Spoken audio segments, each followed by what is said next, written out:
Hi, welcome down to Moreton Bay Trailer Boat Club. I'm Matt Hodson of John Crawford Marine, and today we're going to do a water demonstration on the Arvor 20 Series 2. This boat was made in 2005 and still very popular today on the Australian market. So let's run through some of its features and its attributes and find out if it might be a suitable boat for your boating needs.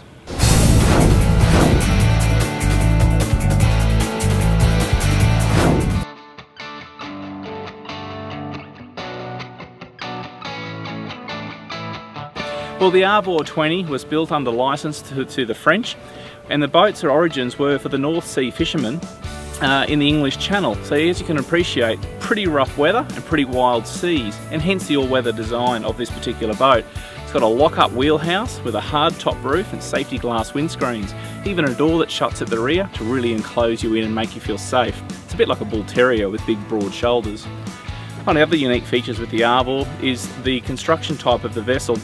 The vessels are made to be really left in the water. They use a vinyl ester resin on the hull rather than a polyester resin, which is semi-impervious to the osmotic effects. So you can anti-foul it, leave it in the drink, and really reduce the chances of having the problem of osmosis, which is so prevalent in most fiberglass boats that don't use a vinyl ester resin.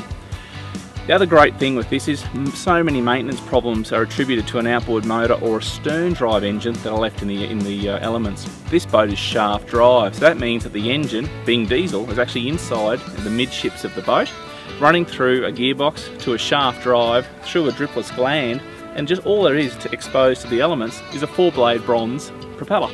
Well, the Series 2, which is this one here, was probably my pick out of that era. It featured a walk-through transom, which made getting on and off the boat an absolute pleasure. Nearly all of our boats were featured with a swim platform, so when out in the briny with the kids or having a snorkel or a dive, pretty easy to get on the boat and also to get your gear on. The Series 2 also had a fantastic fiberglass grid system. What that meant is that the hull was made first, then imagine a ladder made out of fiberglass, then that was then bonded to the inside of the hull. The engine was then bolted to the ladder, and then the deck goes on top and the lid on top of the cabin. It made for the hull to be incredibly strong, so there's no timber in this particular boat of structural integrity, so you don't have to worry about rot or wood rot or any other things attributed with most 20-foot boats. The reason I like it, it's so easy to manage, it's so friendly, user-friendly for one person. I'm 6'3", and I've got plenty of room at the helm here, headroom here as well, and there's seating in here for 2 people comfortably. But why would you want to be in here? One of the great things with the Arvor 20 is, you know what? You can drive it from out the back, but nothing over its displacement speed. But if you're trolling or cruising around the canals, you can sit at the back with the family and be part of the action. I'll show you how.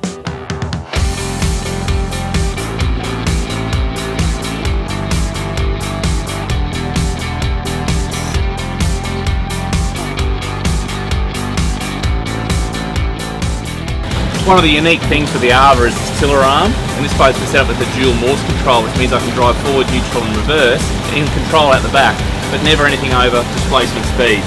So just got to keep an eye where you're going, but here we are coming out of the harbour and in full control of the vessel.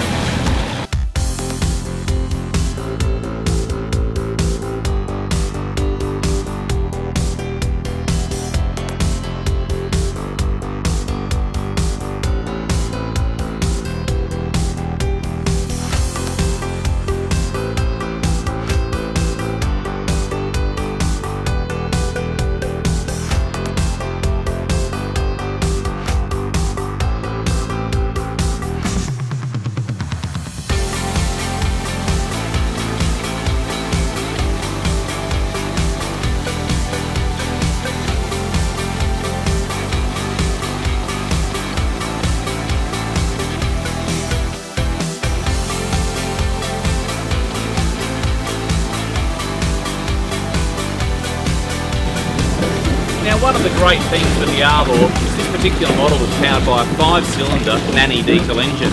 The motor being 5 cylinders is beautifully balanced at idle. So rather than getting a foot massage and the boat all shaking around, that 5 cylinders is really comfortable, secure, and it stays on the engine mount being worn out quickly. The beauty of this particular motor is that it has a freshwater cooling system, or a heat exchanger.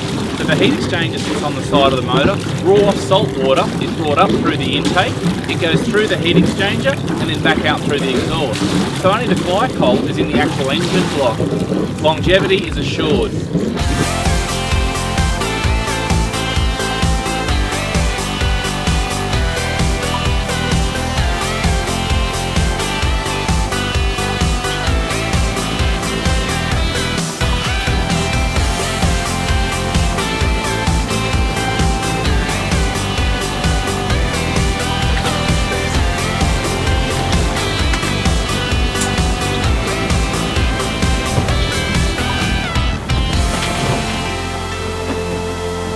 Well, how was that for a day out on the water?